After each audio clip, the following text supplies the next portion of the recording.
Hello, everyone. I wanted to answer a few queries from folks who've wanted to know how they can get to know more about the castle without visiting. And of course, there are videos and they're quite informative.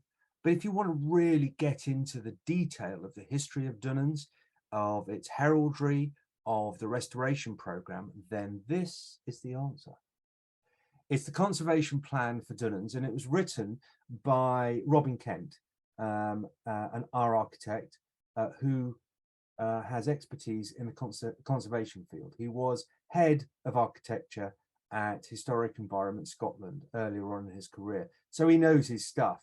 And he wrote this conservation plan as really the first stage in getting to grips with the restoration project. This was published in 2014, and we have really recommended it to all our lairds and ladies as a way of getting to know the project. So what is involved in this book? Well, there's the history.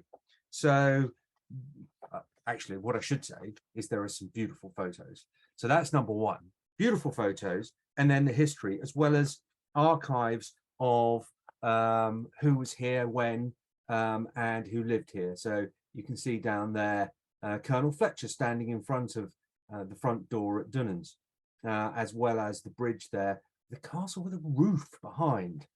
Okay, so in that sense, it's very, very informative. We've also got plans of the castle. See if the camera will pick up all of it. There we are.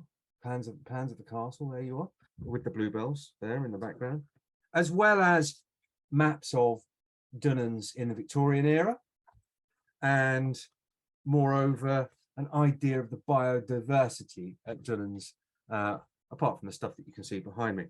Now, we also have a appreciation of the heraldry on the building. That particular insignia is one of Gordon's favorite, Gordon, our tour guide, I should say, his favorite bits of heraldry on the castle. But there is also stuff which relates to, for example, the McNab clan, would you believe? We've also got, he flicks through quickly, a complete appreciation of the castle as it stands, or as it stood in 2014, because of course since then we've cleared the castle out, but of all the overburden, but we have pictures and a record of what it was like in 2014. Try and get that page in. Hold on, get that page in. There you are. So it gives a real idea of what we have, what we found and what we've been working with over the years. My favorite page actually is this one. I'm sure you'll enjoy it as well. Pictures of lots and lots of our lairds and ladies who have visited. If you would like to buy this book, which is only available at scottishLaird.co.uk and on Amazon, then please go for it, because all proceeds from these sales will go towards the restoration of this lovely building